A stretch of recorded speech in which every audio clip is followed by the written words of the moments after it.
Bienvenidos, les agradecemos a todos su presencia aquí en la sala de maestros en el ITAM y los que nos hacen el favor de acompañarnos en la sesión de Zoom. Estamos en la semana estudios habitual cada año en Departamento Académico de Estudios Generales en el ITAM y en esta ocasión pues celebrando un aniversario especial, los 40 años de la revista Estudios. Y precisamente por eso queremos presentar de una manera también especial este número conmemorativo de la revista. Quiero empezar con una frase, pequeño, pequeño párrafo, que escribe Martin Heidegger en una conferencia que da en 1958 sobre Paul Celan. Dice Heidegger, pensar, denken, y agradecer, danken, son en nuestra lengua alemana palabras de un mismo origen. Quien sigue su sentido entra en el campo de significación de gedenken, pensar en, recordar, eingedenk sein, recordar, andenken, recuerdo, Andacht, meditación, recogimiento, oración.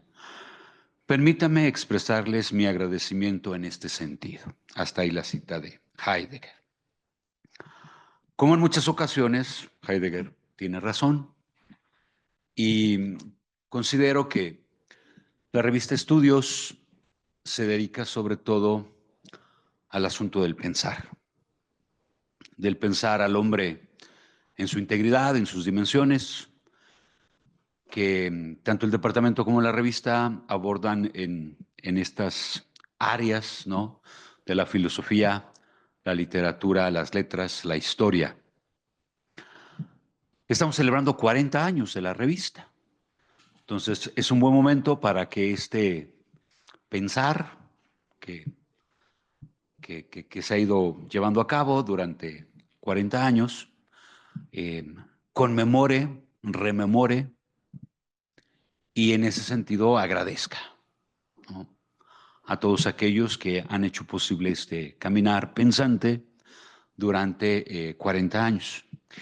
Y precisamente quiero empezar simplemente señalando que la idea de este número especial fue sobre todo convocar a eh, personas que consideramos que son importantes dentro de su ámbito académico, historiadores, eh, lingüistas, filósofos, traductores, que pertenecen a nuestro consejo editorial, a nuestro grupo de amigos, de asesores, y que escribieran algo especial para la revista. Y conseguimos cosas bien padres, bien valiosas, que queremos compartir con ustedes.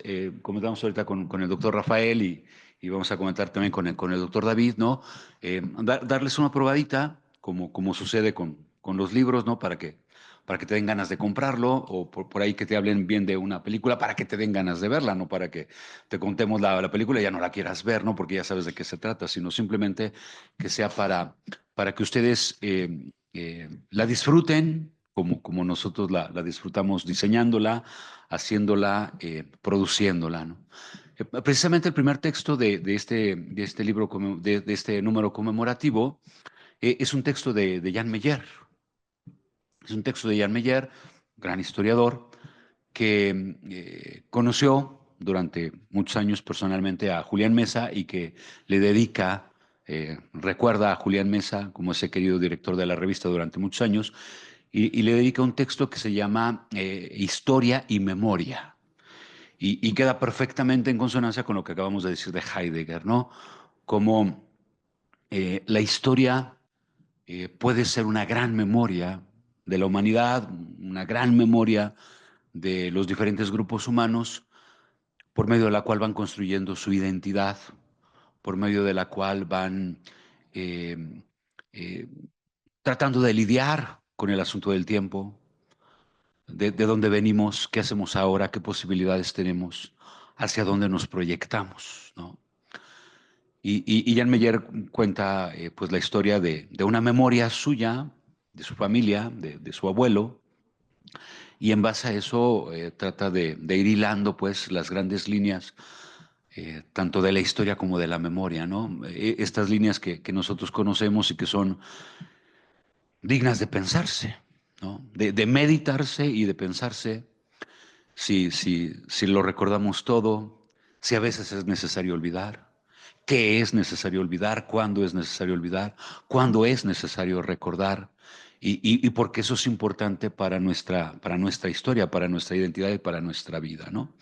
Entonces, creo que es un texto muy hermoso que abre precisamente la temática del número conmemorativo. Y enseguida tenemos una grande, larga entrevista que el doctor José Rafael le hizo al fundador de la revista Estudios y donde pues, se recuerdan los orígenes. Por eso le damos la palabra al doctor Rafael para que nos cuente un poquito sobre eso. Gracias. Muchas gracias. Mm. Muchas gracias. Apreciados estudiantes, queridos colegas, estimados asistentes. Nos reunimos para celebrar 40 años de la revista Estudios, Filosofía, Historia, Letras. La palabra aniversario en su sentido etimológico hace referencia a ese girar, a ese volver de una fecha o un acontecimiento. De ese modo, cuando celebramos, queremos volver al origen y en el mismo proceso reconocer las sucesivas transformaciones o enriquecimientos que se han dado a lo largo del tiempo. Tal vez eso se exprese mejor con la palabra conmemorar, una expresión evocativa que implica un llamado a poner algo o a alguien en la mente, no solo para recordarlos, sino para revivir de algún modo o actualizar el vigor o el impulso original de los orígenes. Es decir, hacer presente el pasado para reconocer de qué modo ahí eso de alguna manera sigue hoy con nosotros. En nuestros cursos se destaca la experiencia de la duración. Los que estén estudiando Ideas 3 estarán leyendo y habrán leído a Bersón. Dice Bersón que la duración no es, repitámosla, un instante que sustituye a otro instante. Entonces solo habría presente, estoy citando a Bersón, no habría prolongación del pasado en la actualidad, no habría evolución ni duración concreta. La duración, dice Bersón, es el proceso continuo del pasado que carcome el porvenir y se hincha al avanzar. Dado que el pasado aumenta sin cesar, se conserva también indefinidamente. Entonces, esta preocupación por la memoria y los orígenes no se entretiene en fechas, aunque no las desdeña, sino que atiende a los procesos, las causas, y se esfuerza en reconocerse en las intenciones primigenias que animaron y fueron el impulso de un proyecto o una acción. Así, cuando una comunidad, una institución o una persona conserva su memoria, regresa al pasado, indaga sobre el origen y significado de lo vivido, se apropia de su historia. La revista entonces cumple 40 años, un poco menos de los que yo tengo. Perdón, un poco menos. Nos sorprende su longevidad. Su primer número apareció en 1984. Desde entonces se han publicado 150 números y ahí se pueden leer una pléyade de autores, poetas, filósofos, historiadores, ensayistas, educadores, sociólogos, teólogos, economistas, premios nacionales de traducción, miembros de la Academia de Historia, en fin. Sin embargo, no nos debe sorprender la acumulación de años y la cantidad de artículos, notas, reseñas, sino sus aspectos cualitativos que la hacen única. Su belleza, estoy convencido, emana de los límites que corresponden a su propia naturaleza y su finalidad, porque lo pequeño también es hermoso.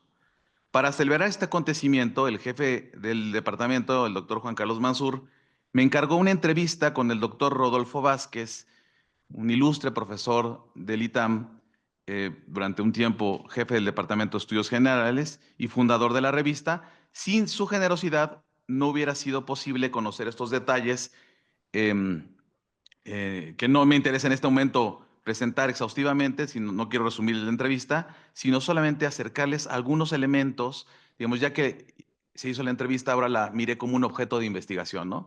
¿Qué podemos extraer de esta historia de la revista?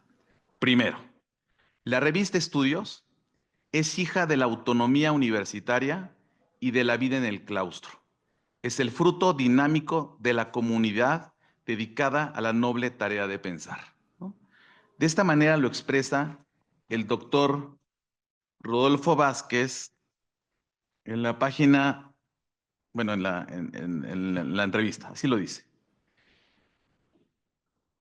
Al llegar al departamento me encontré rodeado de gente experimentada en la docencia y humanistas cabales. Los profesores José Ramón Benito, Carlos de la Isla Veraza, Franz Oberesbacher, Ramón Zorrilla y Luis Astey. Una de las primeras acciones fue la fundación de la revista. Poco más adelante dice en la página 21, yo creo que la revista nació con ese propósito. Ahora estaba recordando, dice el profesor Rodolfo Vázquez, pero me estás llevando 40 años atrás.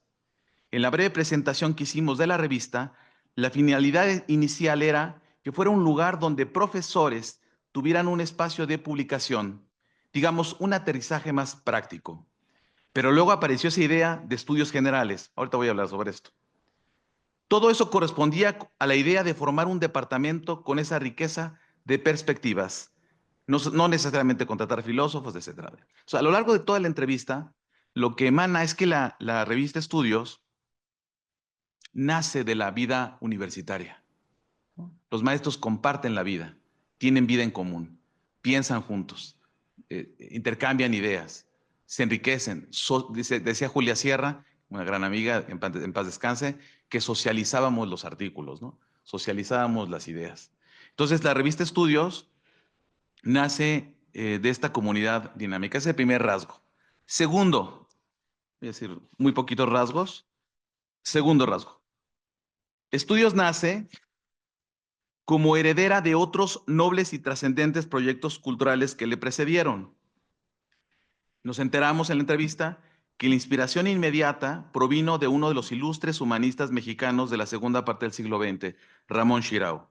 En la entrevista, el doctor fundador, el doctor Rodolfo Vázquez, nos explica los detalles, ¿no? Cómo fue que se le ocurre la idea, cómo platica con Ramón Shirao, cuál es el contexto histórico inmediato que le permite elaborar la idea. Cito pedacitos, espero que no sea una invitación a la lectura y no, al contrario, un mal tráiler. Página, esto está, aquí está. Voy a empezar a reconstruir este periodo a partir de lo que inmediatamente recuerdo, que quizá pueda ser útil para tener perspectiva. Yo guardé una buena amistad con Ramón Shirao. Ramón dirigía en ese entonces una revista en el Colegio de México que se llamaba Diálogos.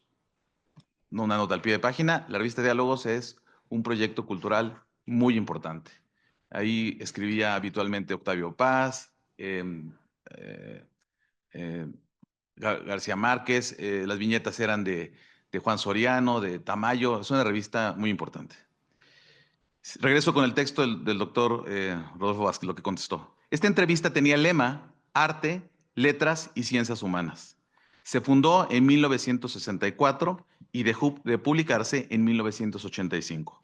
Cuando conocí a Ramón, que vino varias veces al ITAM a dictar algunas conferencias, incluso lo invité a escribir en el primer número de la revista Estudios. Ramón estaba preocupado porque en el Colegio de México le habían informado que no tenían recursos para diálogos. Quizá no era la revista más afín a lo que en ese momento querían hacer en el Colegio de México, una publicación más especializada. Diálogos era una revista cultural de una gran convocatoria, muy en el estilo de Ramón, en la que se publicaba poesía, literatura, filosofía, historia. Yo creo que imperaba el ánimo en Ramón de no dejar morir proyectos de este tipo. Así me fui haciendo la idea de que acaso era un buen momento para que una revista del ITAM pudiera, si no retomar la estafeta de una gran revista como Diálogos, sí por lo menos adoptar el espíritu, no dejar que se muriera. Se lo platiqué a Ramón, que se entusiasmó con la idea y de hecho colaboró en el primer número con los temas que dominaba: religiosidad, filosofía y poesía. Fin de la cita, ¿no? Este es un testimonio del profesor Rodolfo Vázquez que nos coloca que el nacimiento de la revista Estudios está vinculado con otras tradiciones, ¿no? Con otros proyectos culturales. Y como si siempre hay este proceso, ¿no?, de heredar un patrimonio de un proyecto previo. Tercer elemento. La revista Estudios nace alineada con una preocupación por las humanidades y por los saberes integradores del ser humano. Una riqueza de perspectivas cuyo centro no estaba en las disciplinas, sino en una mirada integral del ser humano en el que la ciencia, la técnica, la estética, la ética, tuvieran como centro al ser humano. Y la pregunta por lo sagrado tienen cabida frente a las modas y al espíritu de especialidad. La revista se comprendió entonces como un espacio riguroso y académico, pero integrador de saberes. Entonces no se pensó como una revista especializada, solo de filosofía, o solo de historia, o solo de poesía. Lo dice de esta manera el profesor Rodolfo Vázquez. A ver si puedo, porque está... Dice en la página, bueno, lo van a tener más adelante.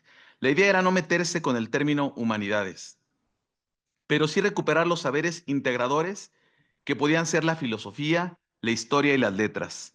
Pensaba que la filosofía no debía llevar necesariamente la batuta en ese conocimiento integrador, sino que igual podrían llegar desde las letras, desde las artes, desde la historia, desde la teología. Es decir, que pudiéramos tener una revista en el departamento no solo de filosofía, sino con literatos, historiadores, teólogos, si fuera el caso, y gente que pudiera compartir sus conocimientos con una clara orientación a la formación integral de la persona. Yo creo que nació con este propósito, y dice más adelante.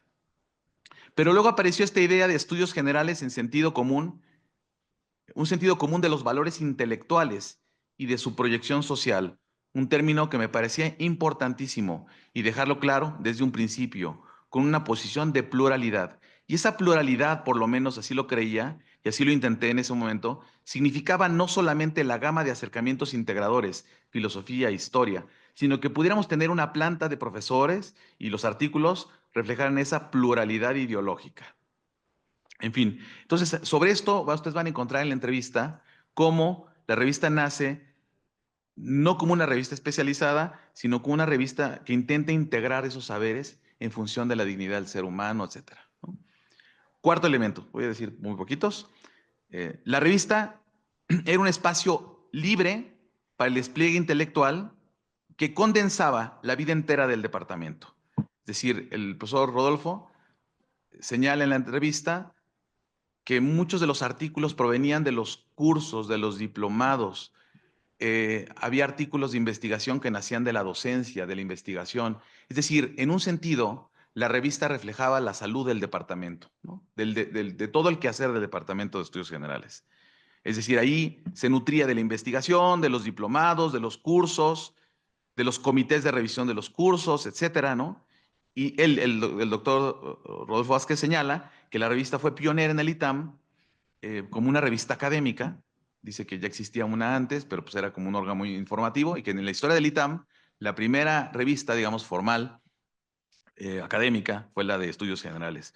Una revista pionera y con un sólido, con una solidez académica. Evidentemente, dice el doctor, no era una revista de investigación. Página 23, dice. Sí, ahí era darle la vuelta a las tres actividades. Docencia, estoy citando al Rodolfo Vázquez, investigación y extensión. Estudios no era una revista de investigación solamente, sino que se podían encontrar artículos producto de una investigación especializada o artículos de divulgación seria que enlazaba al departamento con la opinión pública. Y por supuesto, había investigación orientada a la docencia y eso podría también caber en la revista. La revista quería aglutinar muchas cosas, era una revista diferente a las publicaciones de investigación del Colmex o del CIDE, ¿no? Eso también está muy claro desde el origen de la revista. Voy concluyendo. Nada más quiero señalar dos cosas más y una conclusión. Quinto elemento, y que tiene mucho que ver con el trabajo que hacen los distintos directores, los editores, los correctores de estilo. La revista Estudios no sería posible sin todo este aparato, ¿no? Lo digo de esta manera. La revista Estudios no hubiera sido posible sin el esfuerzo de directores, de editores, de correctores de estilo, que permitieron su desarrollo. Su trabajo estaba caracterizado porque creían en el proyecto. O sea, lo que destaca la entrevista es que, bueno, y obviamente de los jefes del departamento, ¿no? Los distintos jefes del departamento, pero la revista no puede caminar si no hay una convicción profunda de todos los que interactúan en él, ¿no? En el proceso.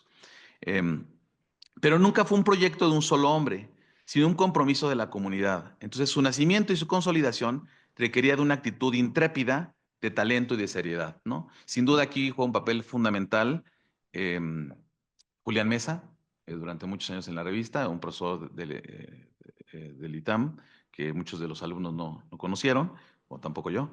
En la página 23 dice el profesor Rodolfo Vázquez. Regreso al inicio. A Julián Mesa, porque dice que habla con Julián Mesa, dice, a Julián Mesa y a un equipo de personas les atrajo la idea. Y lo primero que pensamos fue en quién tendría experiencia de editor para dirigir una revista y darle, digamos, una personalidad. Eso me llama mucho la atención en la entrevista. Desde el principio querían que tuviera una personalidad, ¿no? Mesa sugirió a Jesús Anaya Rosique.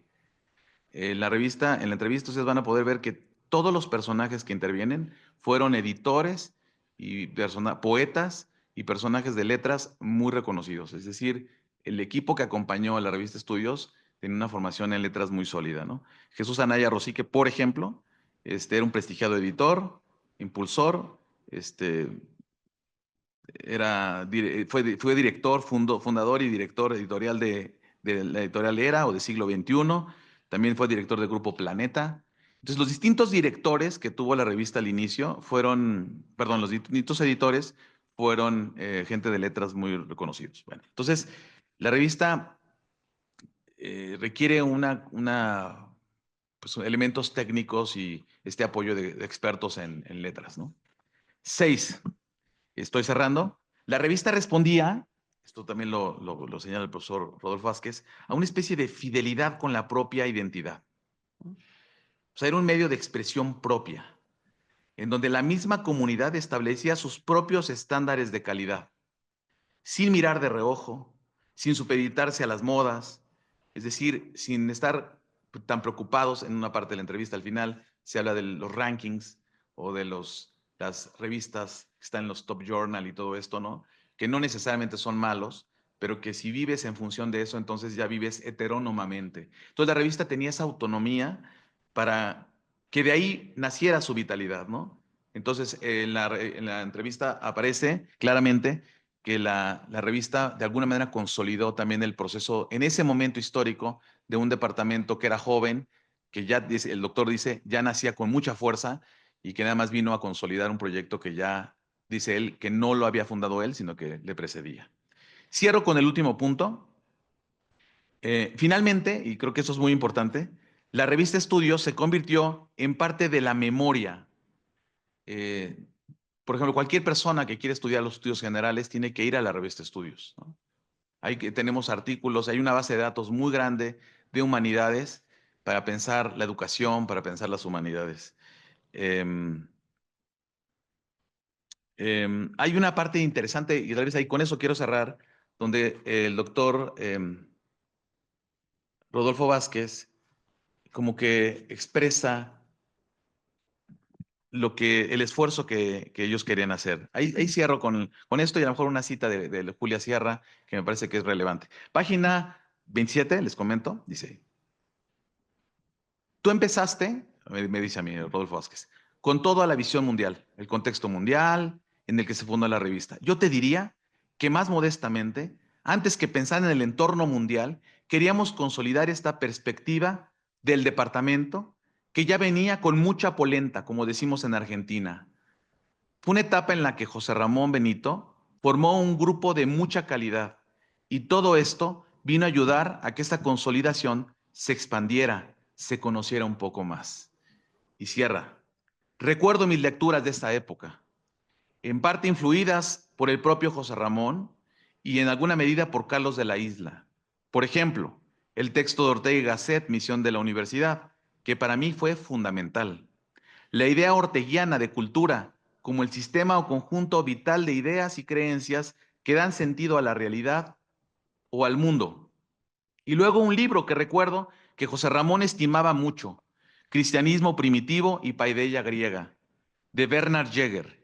El curso de ideas e instituciones políticas y sociales comenzaba con una selección del texto de Jäger. Recuerdo una frase, eso salió en la entrevista.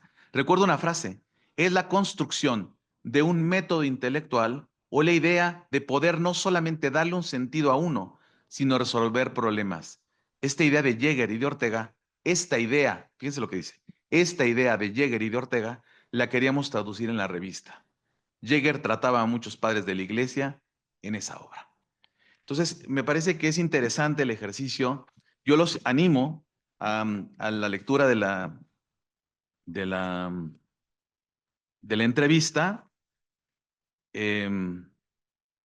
sobre todo de cara al futuro, ¿no? Los desafíos, ¿no? De la civilización contemporánea, la crisis de las humanidades, el supuesto de que los alumnos ya no pueden leer o no quieren leer.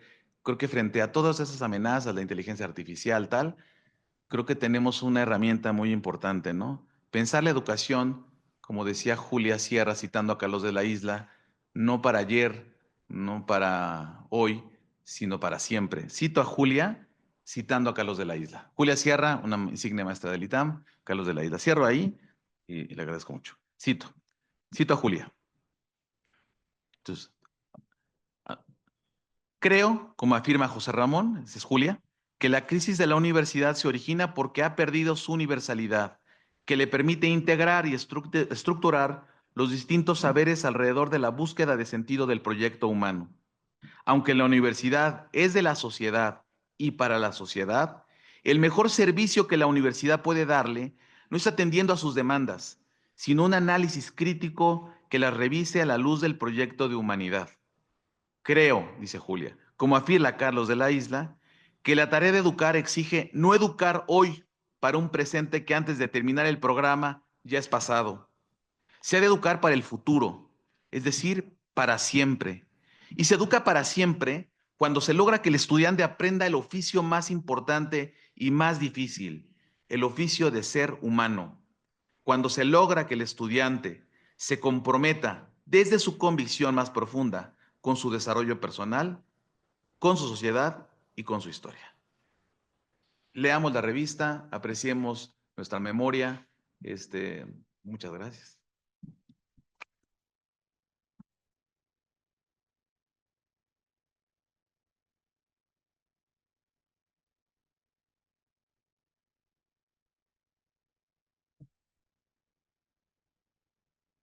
Buenos días, gracias a todos los presentes.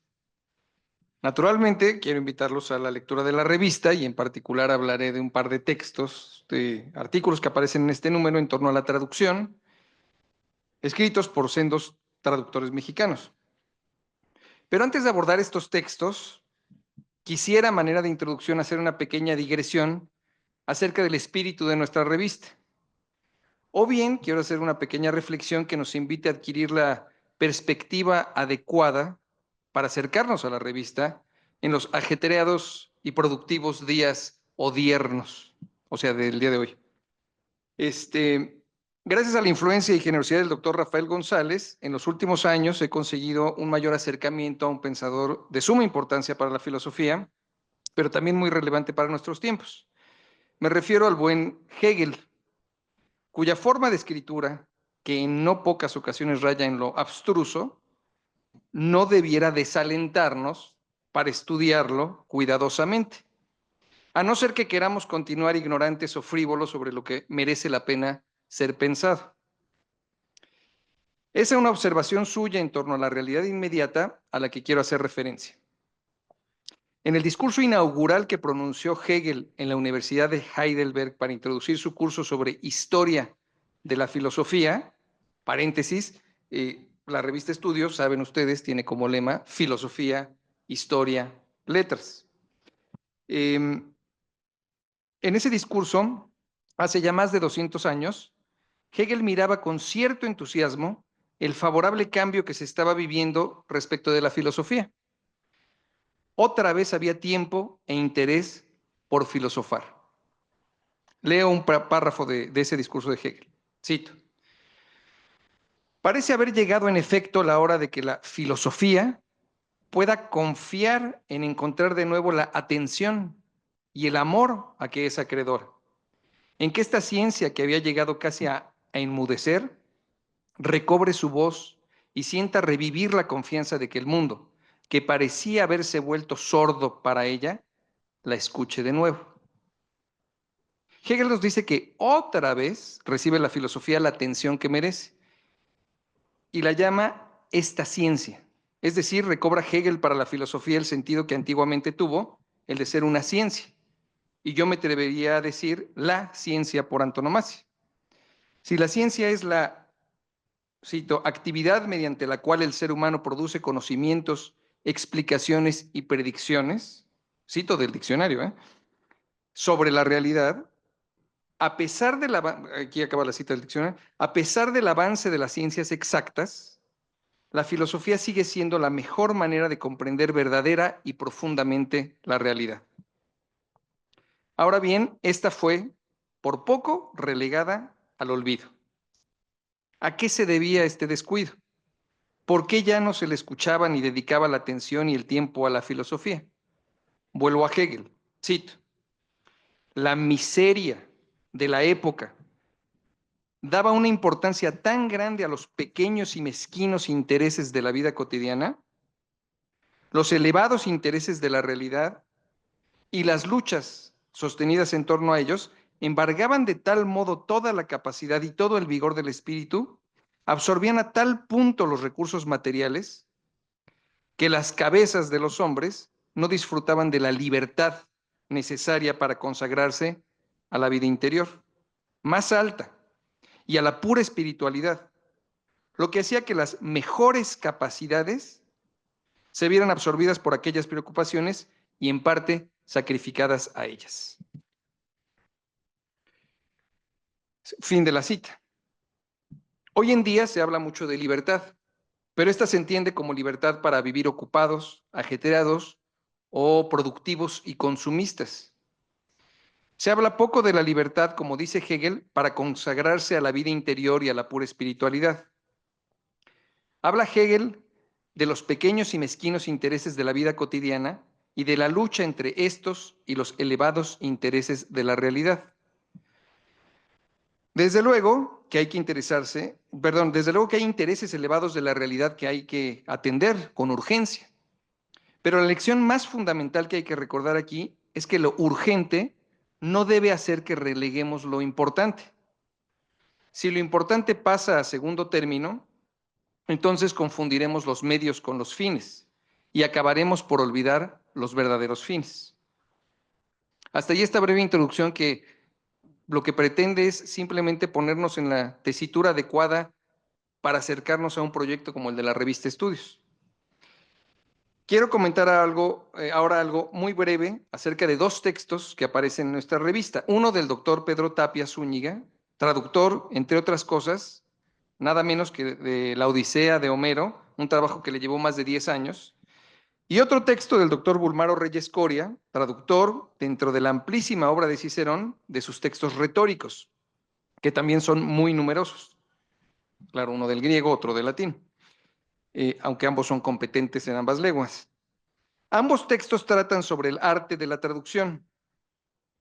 Cuando se habla de traducción, es común evocar la frase tradutore, traditore. Todo traductor es un traidor, porque es imposible traducir sin traicionar. Tanto las reflexiones de Pedro Tapia como las de Bulmaro Reyes nos invitan a pensar con seriedad la verdad o falsedad de esa frase. Pero más importante y más interesante que eso, nos invitan a pensar qué significa traducir. ¿Qué significa que podamos verter un mensaje de un lenguaje a otro?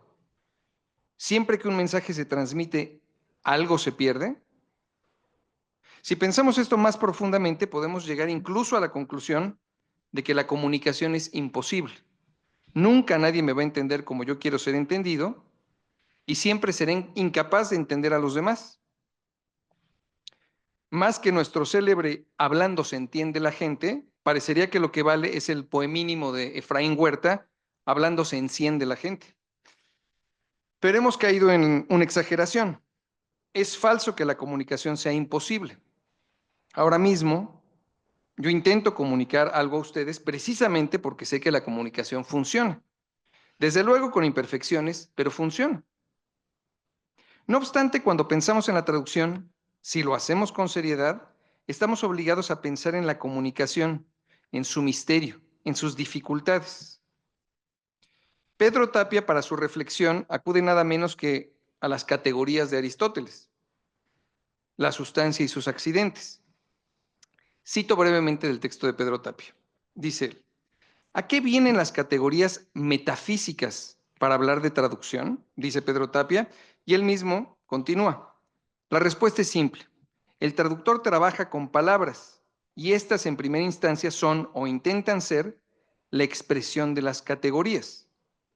Los seres humanos tienen la necesidad de expresar verbalmente las cosas, lo que las cosas provocan en nuestro ánimo.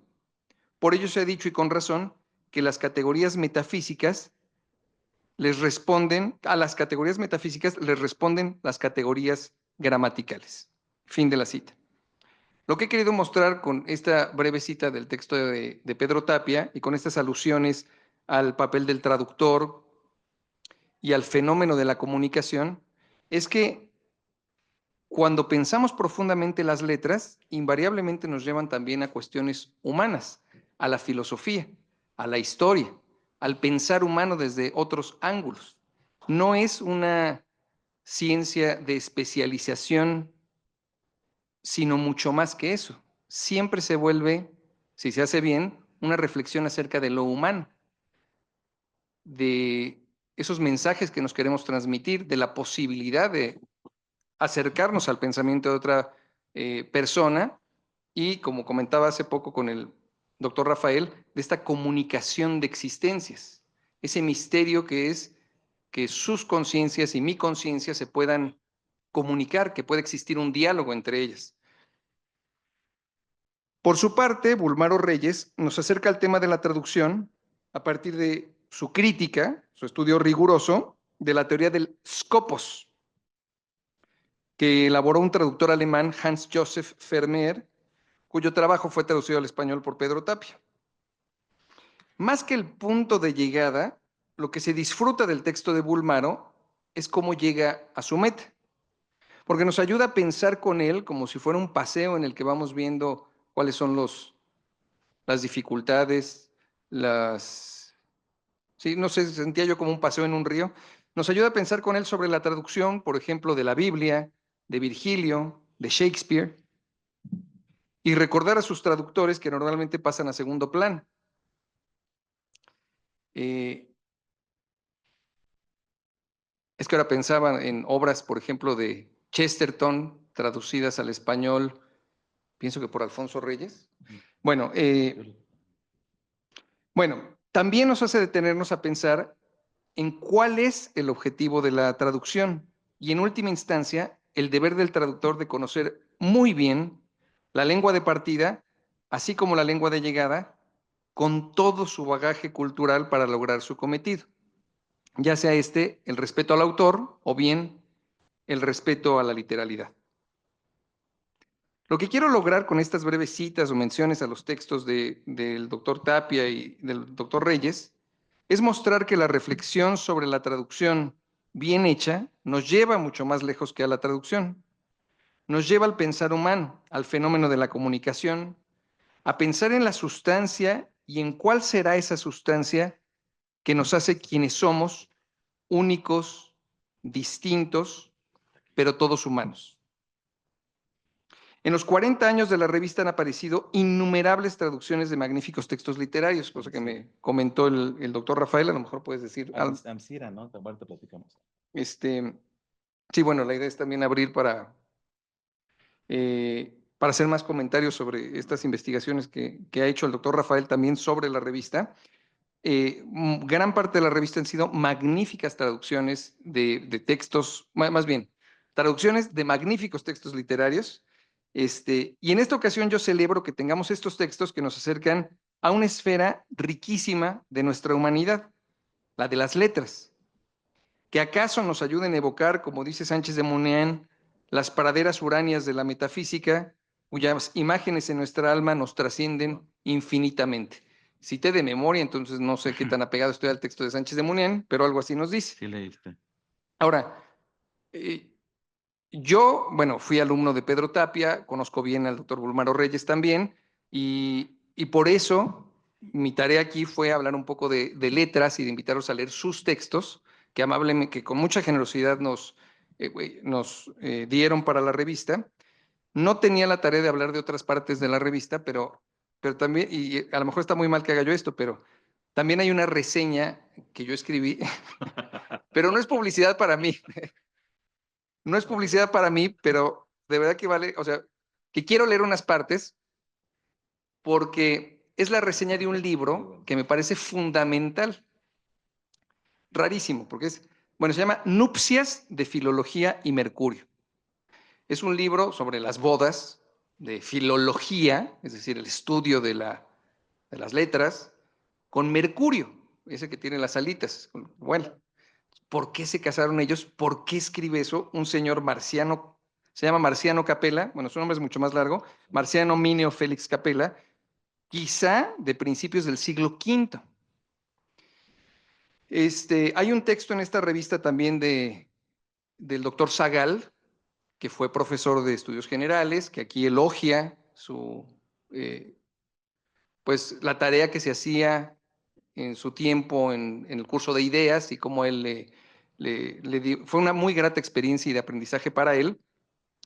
Pero el doctor Zagal también cita este libro de Marciano Capella, porque de lo que trata Marciano Capella es de un manual que fue usado durante siglos para enseñar las artes liberales, el trivium y el quadrivium. El trivium, pues es la palabra, ¿no? La retórica, la gramática, y el quadrivium, el número simple, el número, o sea, las matemáticas, no, la aritmética. Geometría.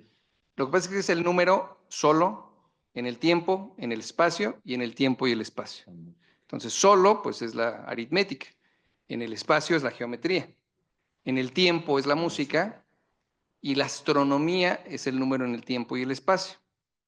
Entonces, él escribió un manual en el que nombró estas artes así, nombró el trivium y el quadrivium, y es el manual que todos los estudiantes usaban para estudiar las artes liberales. La reseña que yo hice es de un libro que precede a esas 7 artes liberales. ¿Por qué puso antes de esas 7 artes liberales las bodas de Filología y Mercurio? La traducción de Capella la hicieron al español el doctor Bulmaro Reyes y otro muy querido profesor mío, que en paz descanse, José Molina, quien también publicó en la revista Estudios, quien también estuvo aquí mismo presentando textos. Esto también quiero que esto sea en honor a él. Fue él mi profesor de griego, ya me voy a conmover yo. Maestro. Sí, bueno, ellos hicieron un trabajo de traducción inmenso porque es un autor muy, muy difícil, Capella, y lo que pretende hacer es un poco lo que yo hice quizá mal con Hegel al principio de esta charla, que fue poner en la tesitura adecuada a las personas para poder empezar a estudiar las artes liberales. Antes de empezar a estudiar las artes liberales, uno no puede estar ni en la productividad, ni en el ajetreo, ni en el consumismo, sino que tiene que tener una paz de espíritu para acercarse a ese estudio. Y entonces, un autor, C.S. Lewis, reseña el libro de Capella e intenta describir quién era este Marciano Capella y cómo era él. Les leo un poquito nada más porque me parece interesante. Podemos incluso hacer este ejercicio juntos para comprenderlo. Piensen en estas 2 imágenes. La primera, una orquídea. La orquídea abeja, Ophrys apífera, que crece en Anatolia, en Turquía y en Medio Oriente. Se trata de una orquídea muy curiosa porque su labelo tiene forma de abeja. Es muy bella y si se mira, parece que una abeja estuviera libando, pero es la propia flor la que tiene esa forma. La segunda imagen que les pido que piensen es la de una jirafa, el extraño mamífero de cuello largo. ¿Se han detenido a pensar cuán extraño es ese animal? Bueno, pues C.S. Lewis en su libro La alegoría del amor dice lo siguiente sobre Marciano Capella. Este universo que ha producido la orquídea, abeja y la jirafa no ha producido nada tan extraño como Marciano Capella. Bueno, esta no es, también es una invitación a leer a Capella, pero más bien es cómo Capella utilizó una alegoría de unas bodas en 2 libros para ponernos como en sintonía con el estudio de las artes liberales, con este espíritu libre, humanista. Entonces, como decía el profesor Rafael, más que pensar en rankings y en producción y en leer el abstract para ya no tener que leer artículo y tomar atajos, más bien es regresar a ese espacio de libertad y de contemplación en el que podemos ir casi degustando o paseando, como decía yo hace rato, en un río durante la lectura. Porque eso es lo que verdaderamente nos nutre, es lo que verdaderamente nos ayuda al razonamiento.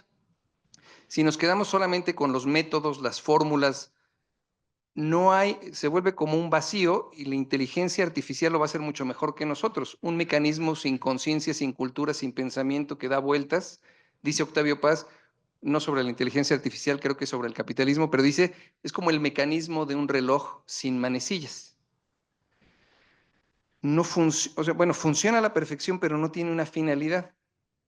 Solamente cuando nosotros somos capaces de nutrir nuestro día a día con estos espacios de calma, de libertad y de contemplación, podemos darle sentido a la técnica, a la ciencia, de manera que, como dice un texto de Problemas que acabamos de leer en Problemas 2 de Mandrioni, no nos engulle lo material, no nos engulle la técnica, sino que se mantiene al servicio de nosotros para lo humano. Bueno, me desvío mucho de lo que yo tenía pensado, pero más bien invito a que quizá comentemos algo más y dialoguemos sobre la revista y les agradezco mucho y celebro esta ocasión y nuevamente pues los invito a la lectura. Muchas gracias.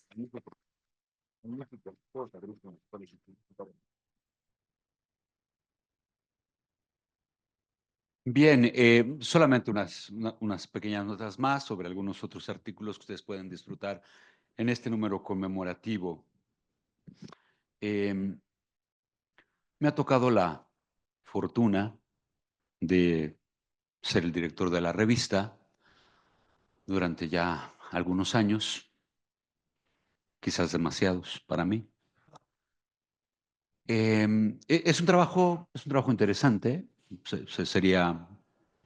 Valdría la pena comentar un poquito qué es lo que hace, ¿no? Un director, pero hay recompensas y las recompensas, pues es que pues se leen muchas cosas y se aprenden muchas cosas, ¿no? Porque hay que recibir los textos, hay que ver si, si pasa un primer filtro, si se mandan a dictaminar, si no, hay que corregir las cuestiones formales, hay que corregir el estilo, hay que meterlo en la caja, hay que corregir lo que está en la caja, etcétera, etcétera, etcétera, ¿no? Entonces, los textos se leen 2, 3, a veces 4 veces, ¿no? Y a fuerza de, pues hay una cierta familiaridad y hay cosas que nunca te imaginabas que ibas a leer y de repente estás ahí y aprendes y conoces autores y conoces teorías y conoces cosas de, pues eso, de historia, de letras, de filosofía, en fin. Entonces, pues son digamos, las recompensas de un cierto trabajo que, bueno, sí, puede ser mecánico, puede ser árido, pero bueno, se compensa con lo que se aprende, ¿no? Eh, los... Los estudiantes y las estudiantes del ITAM que de repente se enfrentan pues, a los estudios generales, claro que se pueden preguntar siempre una y otra vez, y es bueno que se pregunten, ¿no? ¿Qué es lo que buscamos con textos, con contextos históricos, con posturas a favor o en contra, con problemas, con historia, etcétera, ¿no? Y este texto de Héctor Zagal, también un filósofo más o menos conocido en el ámbito mexicano, ¿no? Que dio clase aquí en el ITAM y que, bueno, compara dos, tres realidades que ha vivido por ahí, que dice que, bueno, parece ser que en el ITAM se hace bien, es su opinión, y bueno, le creemos y le creemos no porque nos convenga, sino porque presenta unos argumentos interesantes, ¿no? Dice que se puede aprender estos estudios generales de diferentes maneras, pero que una de ellas es la organicidad, ¿no? Que, que se vea el conocimiento como una planta que va creciendo, que se va desarrollando, como un ser vivo, que sus diferentes partes contribuyen al bien de un todo, ¿no? Entonces, es bien interesante leer ese artículo y ver los ejemplos que pone, porque los ejemplos son verdaderamente interesantes, ¿no? Habla de los bestiarios medievales, ¿no? De esos, de esos libros medievales donde se da una explicación de los animales, tanto de animales reales como de animales simbólicos, ¿no? Entonces, bien, bien interesante y bueno, por ahí valdría la pena leerlo, ¿no? Y al mismo tiempo se da una idea de por qué, por qué estudiamos los estudios generales como lo estudiamos, ¿no? Por la organicidad de ellos, ¿no? Y después se van a encontrar ustedes con un texto también bien interesante y bien curioso, porque el profesor José Barba, un profesor jubilado del ITAM, que, pues, que tiene ganas de seguir escribiendo para la revista, ¿no? Compara a Miguel de Unamuno con Ingmar Bergman, un existencialista o un pensador español, con un realizador, con un cineasta sueco de la primera, por ahí rayando la mitad del siglo XX pasado, ¿no? Y él mismo dice, bueno, ¿a quién se le ocurriría comparar a dos personas tan lejanas, tanto geográficamente? Bueno, tampoco es que España esté tan lejos de Suecia, pero bueno, ¿no? Como en el ámbito, pues, de sus competencias, la literatura con el cine. Y efectivamente presenta dos autores preocupados por la increencia religiosa, ¿no? Un fenómeno que desde entonces pues, solamente ha crecido y que vaya, pues preocupa mucho a las sociedades, preocupa mucho a los jóvenes, en fin, ¿no? Las dudas religiosas, en fin. Y entonces analiza una novela muy cortita de Miguel de Unamuno, que se llama San Manuel Bueno Mártir, con una película de Bergman que tiene varias traducciones, pero que él sugiere que en español se llame Los Comulgantes, ¿no? Los Comulgantes, una película de Bergman donde hay un sacerdote que, pues según, a ver, San Manuel Bueno también es un sacerdote, y en la película de Bergman sale un sacerdote y parecería que es un símbolo de fe, cuando en realidad es un símbolo de increencia, ¿no? Y analiza ahí las dudas, los desafíos que se enfrenta la fe religiosa hoy. Entonces es un texto bastante interesante y por supuesto pues una invitación a ver esas películas clásicas que, que siguen dando que pensar porque eran autores o realizadores que querían presentar una cierta idea del ser humano y de los problemas a los que se enfrenta el ser humano, ¿no? Más allá de efectos especiales y más allá de otras cosas que hoy en día priman en la realización cinematográfica, ¿no? Entonces es un texto bien, bien interesante de literatura y de cine. Tenemos algo de política, por si a alguien le gusta, ¿no? Porque también hay eso en los estudios generales. Y el doctor, recién doctorado, el doctor Arturo Peláez, de aquí del departamento, habla sobre los asientos ciudadanos en el Consejo Nacional de Seguridad Pública. Y analiza una cuestión pues, también sumamente interesante, pues, ¿no? Cómo muchas democracias pues, piensan pues, que la democracia empieza cuando hay elecciones y termina cuando votamos y cuando se califica una elección.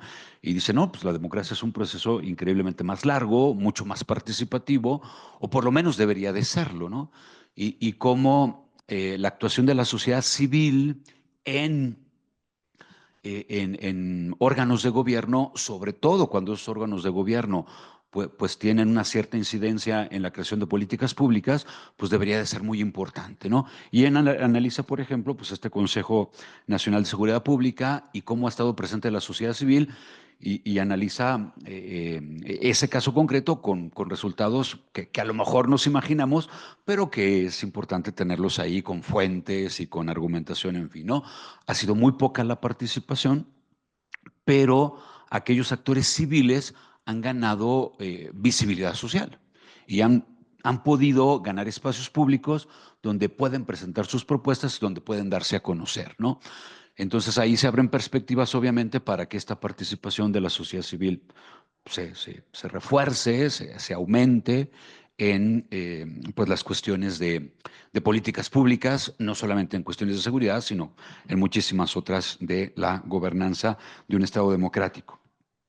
Y finalmente, bueno, también ahí hay una reseña de un servidor, este, y yo sí voy a hacer publicidad. No, no mía, no, yo sí voy a hacer publicidad porque es una reseña de René Girard sobre Dostoyevsky. Entonces, a lo mejor dirán, bueno, no conozco ni a uno ni a otro, pero Dostoyevsky pues, es un novelista absolutamente de fama mundial que ha sido releído o que está empezando a releerse precisamente por el resurgimiento de Rusia, no por las mejores razones, por la guerra con Ucrania, en fin, ¿no? Pero Dostoyevsky fue una persona que estuvo también activa políticamente, entonces vale la pena leer a Dostoyevsky y varias de sus novelas reflejan la realidad que vivía la Rusia de su tiempo y algunos consideran que fue una especie de profeta secular sobre las cuestiones políticas que iban a venir en la Rusia posterior a lo que él escribía en sus novelas. Entonces vale la pena leer a Dostoyevsky. Y bueno, René Girard es un antropólogo, científico de la literatura, filósofo, pensador, teólogo, en fin, ¿no? Que tiene la famosísima teoría mimética para explicar procesos de humanización, para explicar la cultura, para explicar la religión, en fin. Entonces, pues son dos gigantes, uno hablando del otro, que simplemente ganas porque ganas cuando lees un libro así, ¿no? Entonces, leer este librito de esta interpretación que hace René Girard de Dostoyevsky, pues es un libro absolutamente recomendable. Pero dejo para el final un texto, amplio texto, de un personaje absolutamente desconocido, ¿no? Raúl Figueroa Esquer, ¿no? ¿Quién conoce a ese señor? Lo tenemos aquí enfrente, ¿no? Un aplauso para Raúl, ¿no? Que nos acompaña aquí, ¿no? Raúl, bueno, que es un profesor jubilado del ITAM, pero que se mantiene activo, que está dando clases, que tiene un cariño inmenso al departamento y a la revista, pues nos obsequió con un adelanto de una biografía de un político mexicano muy importante para aquellos que les gusten las relaciones internacionales, pues bueno, aquí tendrán un punto de referencia, creo yo, ineludible, ¿no? Francisco de Paula de Arrangois y Berzábal, ¿no? Que fue cónsul en New Orleans y después en La Habana, ¿no? Entonces, bueno, aquí tiene un adelanto, es un adelanto de unas 60, 65 paginitas de un libro futuro que probablemente tenga 8 tomos y 4,000 páginas, ¿no? Probablemente, ¿no? O un poquito más, ¿no, Raúl? No, pero seguramente es una biografía, porque Raúl es increíblemente maníaco, ¿no? De la exactitud en la citación de archivos históricos. Y es, vaya, como cualquier historiador, pero como muy buen historiador, es increíblemente preciso, ¿no? En las informaciones, en los lugares donde se recolectan las informaciones, en lo que se tiene que sacar de las informaciones como conocimiento verídico, como hipótesis más o menos probable o como mera conjetura, en fin, ¿no? Entonces, es un estudio erudito, es un estudio erudito, pero al mismo tiempo muy ameno, ¿no? Va reconstruyendo sus orígenes, su familia, su papá, su mamá, sus abuelos, en fin, sus estudios, en fin, y es pues la historia que hemos dicho, ¿no? ¿Quiénes somos como mexicanos? ¿Cuál es nuestra identidad?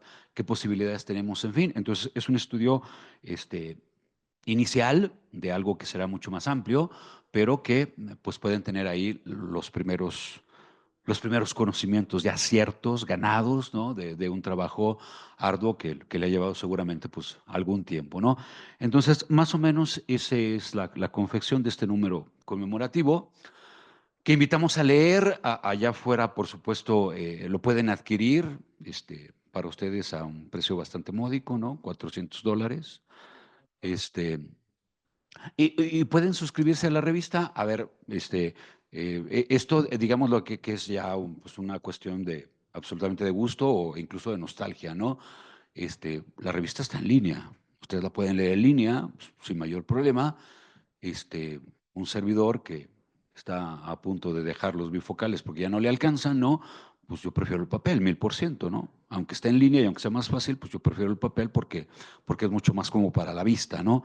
Entonces, si alguien quiere adquirirlo en papel, pues ahí tiene la oportunidad de hacerlo y puede suscribirse a la revista. Y si alguien quiere leerlo en línea, pues también bienvenido y puede consultarlo cuando quiera y compartirlo con quien ustedes quieran, ¿no? Les agradecemos mucho. Por supuesto, si hay preguntas, si hay dudas, si alguien quiere integrarse como voluntario al proceso de la revista y lo ponemos a revisar, pues por supuesto que puede integrarse con muchísimo gusto, ¿no? Muchas gracias y vengan las preguntas.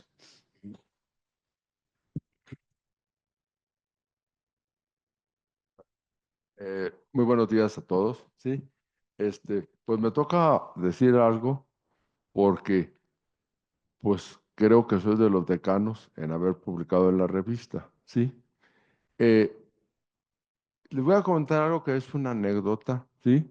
Que creo que en sus largos 40 años no pasó. Yo acababa de ingresar de profesor de tiempo completo al Departamento de Estudios Generales. Estoy hablando en el lejano año de 1988. Y estaba muy, eh, muy absorbido porque, pues muy doctor y muy investigador y todo eso, pero mi experiencia docente era nula, absolutamente nula. Ya bueno, que me otorgaron el dictamen el tiempo completo, pues tenía dos grupos de historia y demás. Y en medio me llega una cosa que tienes que hacer una reseña. Y, y para mí era muy más importante en ese momento meterme en la docencia, aprender el método dialógico. Yo llegué absolutamente ignorante. Entonces tenía que empaparme y dedicarle muchas horas a la preparación de las clases y demás. Bueno, pues sale la reseña, ¿sí? No lo voy a decir ya más detalles porque suena a chisme. Una reseña de un libro que acababa de salir con 2 paginitas, ¿sí? Y la reacción del autor no se hizo esperar, ¿sí? Dos meses, o sido como 2 meses después de haber publicado esa pequeña reseña, que no era nada, es un poco, pues, una reseña muy, yo no la considero, no la consideré agresiva, pero sí el autor. Entonces, pues, en ese momento, el doctor Rodolfo Vázquez tomaba esta veda de sabático y lo sustituía en la jefatura del departamento el doctor Reinaldo Sordo. Entonces, cuando viene el autor que yo había reseñado, y bueno, al doctor Sordo casi le da un infarto, pero ¿qué va a pasar esto y demás? Sí, y también estaba de sabático el doctor Julián Mesa. Entonces, quien lo sustituía es el recientemente fallecido y muy llorado por nosotros, Armando Pereira, ¿sí?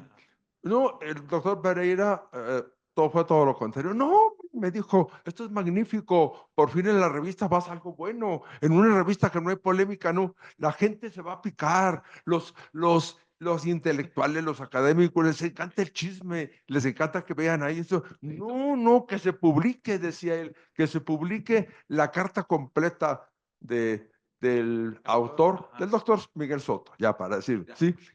Pero, por supuesto, me dijo el doctor Pereira, pero debe haber una contrarréplica tuya. ¿No? Y ese número que fue el número 16, si mal no recuerdo, ¿no? Bueno, se vendió como pan caliente. Y entre la carta del doctor Soto y mi contrarréplica, pues son más o menos 6 o 7 páginas, ¿no? Pero, bueno, eso prueba, quería transmitir, ¿sí? Que de entre todos los avatares de todos estos años, pues pequeña anécdota de algo que pasó hace mucho tiempo. Y ahora somos grandes amigos, el doctor Soto y yo. No, eso pasó. Y bueno, nada más para resaltar algo que dijo el doctor Rafael González, pues él mencionó los que escriben, bueno, pues, filósofos, historiadores, literatos, poetas, pero el campo es mucho más grande. Lo acaba de decir el doctor Gutiérrez. Pues el trabajo del doctor, del que se acaba de doctorar, sí, del doctor Peláez, pues es un artículo, porque yo me leí todo, no nomás mi artículo, sino todo el número 14, por supuesto. Eh, eh, es un artículo de políticas públicas, ¿sí? Pero bueno, la revista, yo iba a decir, pues bueno, pues sí, en la partecita que me toca. La revista ha publicado también a internacionalistas, ha publicado a expertos en cuestiones electorales, ¿sí? Como el doctor José Antonio Crespo, ¿sí? Es decir, ha publicado sociología, o sea, es la gama, no solamente, bueno, con todo lo importante y el sesgo que tiene hacia las humanidades, pues también le ha dedicado muchos artículos y reseñas a las ciencias sociales, ¿sí? La economía, sí, es decir, es muy amplio el aspecto, simplemente, bueno, incluso cuestiones de psiquiatría, psicología, si mal no recuerdo, también han salido publicados. Entonces, es muy amplio en la gama, ¿sí? Y recuerdo que algunos, el, de todo lo que se ha dicho en la revista Estudios, que alguien que en un momento fue su director, la llamaba que era una revista sui generis, ¿sí? Sui generis, bueno, pues es la entrevista que el doctor González hizo al doctor Vázquez es, bueno, de una riqueza, además felicito mucho al doctor Rafael González porque no es una entrevista cualquiera, es una entrevista muy erudita. Están todas sus notas, porque yo me leo, por supuesto.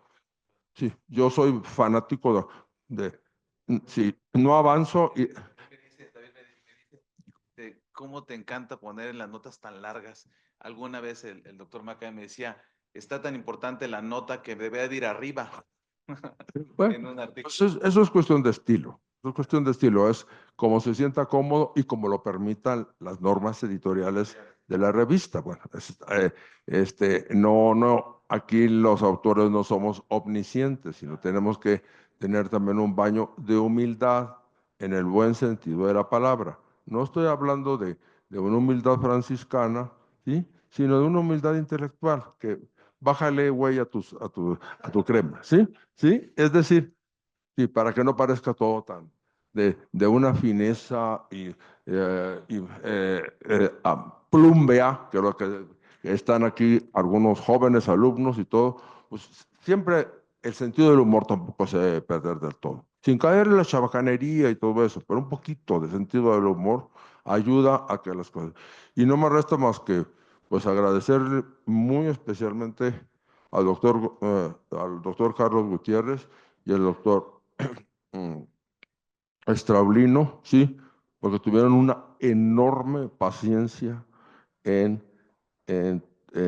con ese artículo de 65 páginas y realmente pues esa calidad humana no se encuentra siempre. Muchas gracias. Muchas gracias. ¿Alguna pregunta, algún comentario? Bueno, yo quiero retomar de lo que nos compartió el doctor Figueroa, que precisamente eso es parte de lo que hace una revista, que esté viva, este relato, que alguien responde y demás. No es el texto escrito lo final, sino la vida que eso refleja.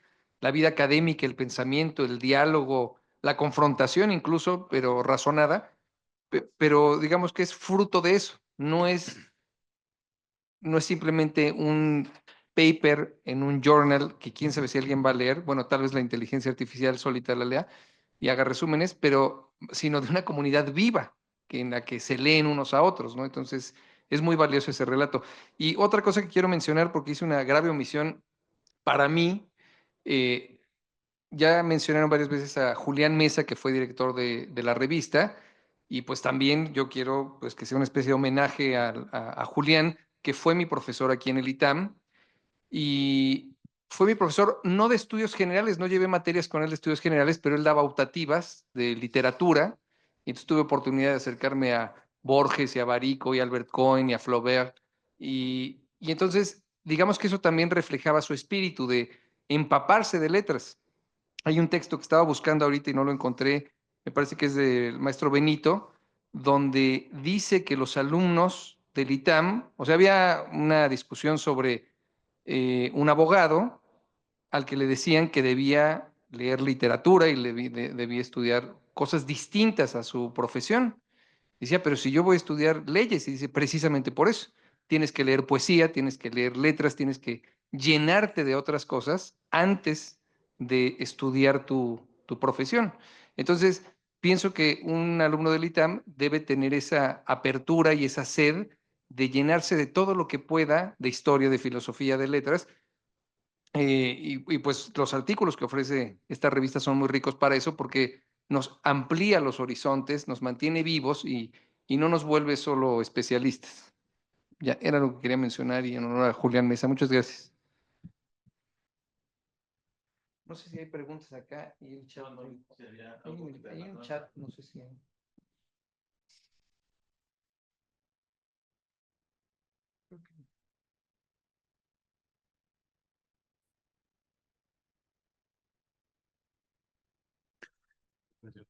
Bien, pues les agradecemos a todos su presencia. Les invitamos a adquirir la revista o a leerla en línea, a hablar de ella, a compartirla, a socializarla. Oye, este artículo, mira, léelo, está bonito, aquí está la liga o en fin. Y los invitamos a los siguientes eventos que vamos a tener inmediatamente en 45 minutos a las 12. Vamos a tener la presentación del libro del doctor Víctor Villavicencio. Y mucho más feliz y mucho más libre y feliz que una república, el monarquismo mexicano decimonónico, momentos, proyectos y personajes. Entonces nos van a hacer el favor de presentar el libro. Los invitamos aquí mismo a las 12 y por la tarde vamos a tener un evento muy especial. Es una conferencia en el aniversario luctuoso de Giacomo Puccini, ese famoso compositor de ópera, con un especialista, el maestro Sergio Vela. Va a estar en el auditorio introduciéndonos a Puccini y por ahí con alguna selección de algunas de sus óperas. Entonces será un evento, pues creo que bastante rico. Los invitamos a participar y bueno, durante toda la semana pueden consultar los eventos en la página del ITA. Muchas gracias por su presencia. Que pasen un bonito día.